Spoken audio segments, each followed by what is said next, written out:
I'm the most sane man in America, and the reason is very simple. When I first heard about the UFO story, my curiosity was roused. And the more I heard about it, encompassing witness testimony from pilots, politicians, generals, radar operators, police officers, in every walk of life, the more I became convinced that there is a significant probability that there is something to this story. Even if there is just a 1% chance that a single UFO that was witnessed sometime in our past does not originate from any military inventory in the world, I would still be fully justified to be completely obsessed with this subject. My first video on this channel was on January 6th, 2017. 9 months later, I published a video that landed a month after To the Stars Academy's press conference, which happened on October 11th, 2017. That press conference lit a fire underneath me.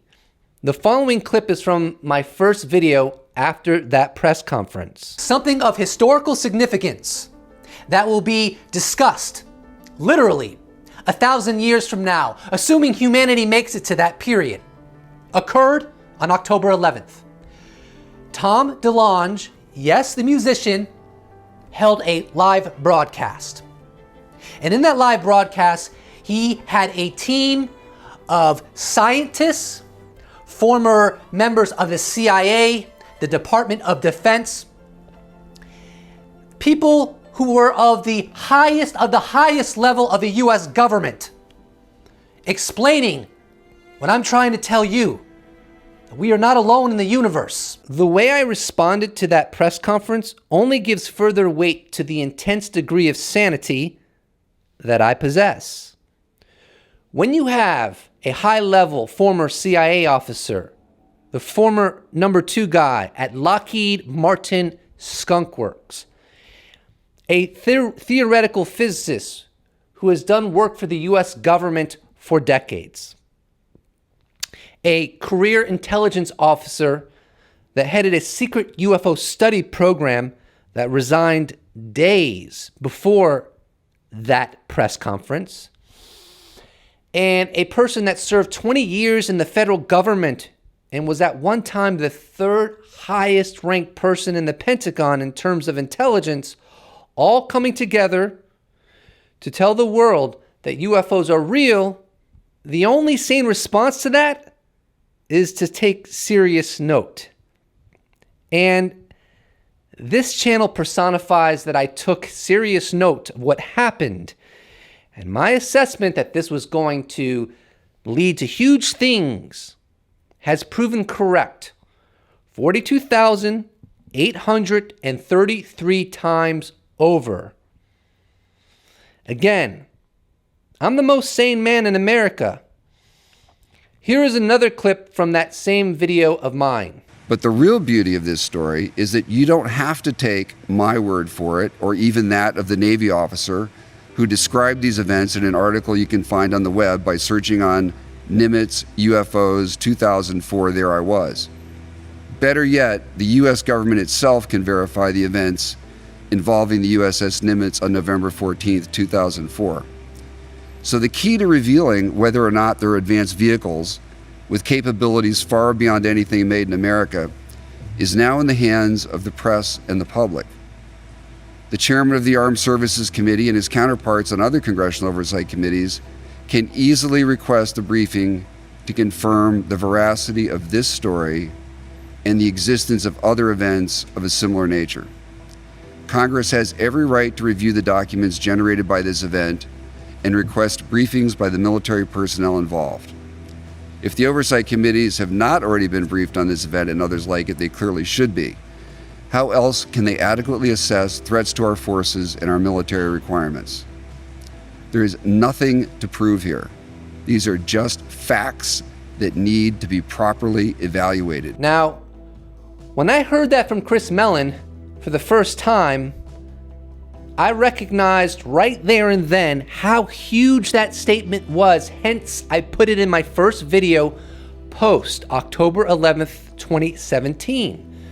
The following article titled, "I'm excited about and feel vindicated by all the talk of UFOs" by A.J. Vicens underscores that taking Mellon seriously regarding that statement was a smart move.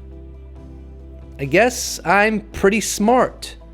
At least that's what I keep telling myself. Here is an excerpt from that article. In June, the Senate Intelligence Committee tasked the Director of National Intelligence with submitting a public report with a classified annex, outlining the government's work on unexplained aerial phenomena. Senator Mark Warner, the vice chair of the committee, confirmed that he had been given a classified briefing on UAP.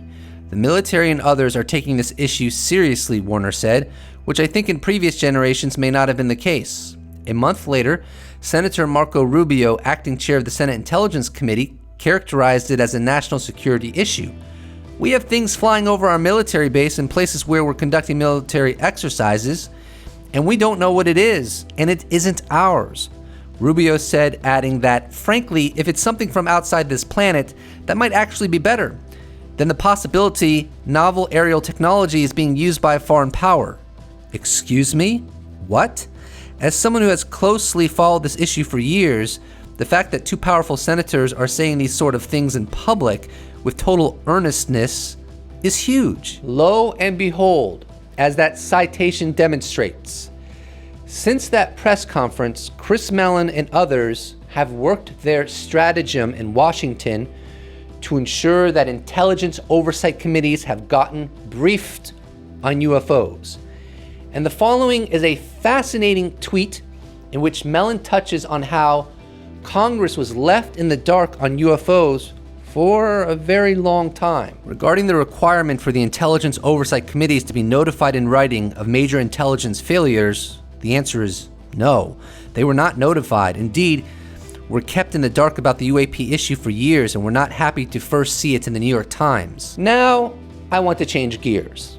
The following clip is taken from the YouTube channel Future Thinkers.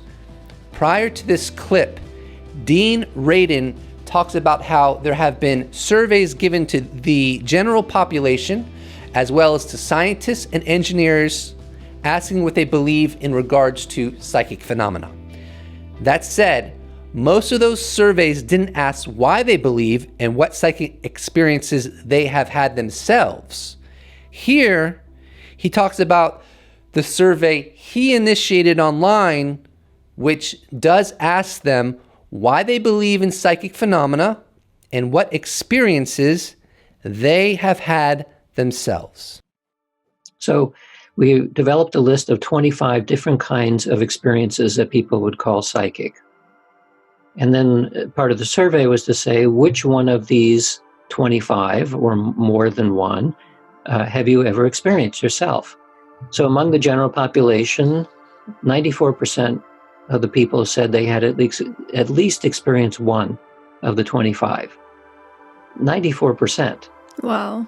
And on average, about 7 of the 25 different kinds of phenomena. So this ranges from gut feelings and hunches, which may or may not be psychic, all the way up to clairvoyance and telepathy without using those terms.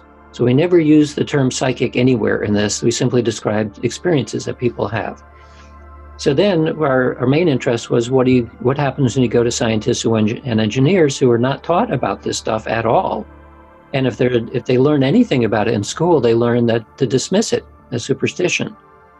93% responded that they had personally experienced at least one of the 25, and on average 8 of 25 experiences. So this was a way for us to confirm what we've already suspected, that this is simply part of human experience. How you interpret the experience then becomes an issue, because a scientist or an engineer may have one of these experiences and say, well, it's a coincidence. It happened, but it was a coincidence. Or it's a glitch somehow, it doesn't have any meaning to it. That is what we initially thought, but we also took belief measures in our survey to see what role experience has in shaping belief. And there's a very strong positive correlation, as you would imagine. That if somebody experiences something, even if they're thinking it might be a coincidence, their degree of belief increases that this might be real. So that tells us that at least, and this was done within the United States, at least within the United States, that among academic scientists and engineers, the vast majority of people both believe and have had experiences of this type. At the same time, you cannot study this in the academic world. The taboo is still extremely strong. So we're faced with one of many paradoxes about the supposed notion of academic freedom, where at least in this case, you're not free to study these things. Now, the institutions of our world outwardly reject psychic phenomena. They also outwardly reject UFOs as something truly anomalous in nature. And they do so predicated on two major factors. One, we have no proof these phenomena exist. And two, even if someone says they saw an unambiguous UFO or experienced unambiguous psychic phenomena, it's intelligent not to put any weight into the accuracy of their accounts since they conflict with what we know about the universe. Regarding psychic phenomena, however, Dean Radin would tell you that he's done scores of scientific experiments proving it exists. Now, I'm not qualified to debate the soundness of his experiments, however. And I would agree that there is no proof in the public domain that UFOs are anything but misidentifications. Where I take issue with the world institutions, however, is in their certainty that so many people across the world must be mistaken about their anomalous experiences simply because they do not comport with what we know about the universe. I frankly believe that model of ascertaining reality does not work. My assessment is that if enough people report similar experiences with similar patterns, then the probability that at least one of them has an accurate rendition is significant, even if that's only a 1% chance. Just taking the survey Radin was talking about, are the respondents of it all wrong about what they claim they experienced? I would say that assuming they are is simply not justified. I would say more research is needed before we can objectively make such an assumption. We got to do the work, as former Senate Majority Harry Reid would say. From my own personal experience, I once had an unambiguous telepathic experience. I've told this story too many times, and there is a distinct possibility that that experience is a false memory. And I don't deny that. But if there are hundreds of thousands of people throughout history that claim they have had unambiguous telepathic experiences, like mine, then I'm inclined to believe there is a significant probability that at least one of them is giving an accurate rendition. On that account alone, there should not be a lack of academic freedom to study this kind of subject. Yet, Dean Radin made the argument there is such a lack. I'll go so far to say I'm willing to stake my entire reputation on the logical framework that if enough people if enough people experience something reporting a similar pattern, then the odds it exists are not trivial. It's one of the core reasons I believe UFOs exist and are a true mystery. Except I would argue that UFOs in and of themselves have a distinct advantage over other reported paranormal phenomena. That is, there is an extremely long history of governments researching this phenomena and tons of reports that classified forensic data proving the reality of this phenomena actually exists. In the final analysis, If there is but a 1% chance that a single UFO reported in our history is technological and doesn't stem from any military inventory in the world, then the only sane response is for the scientific community to prioritize investigating this enigma. Anything less is absolutely insane. And that's coming from the most sane man in America. Inspired by the UFO revelations that started on October 11th, 2017, many are now taking the charge to do what should have been done long ago. That is a long-term scientific study of UFOs in hopes of discovering what they truly are.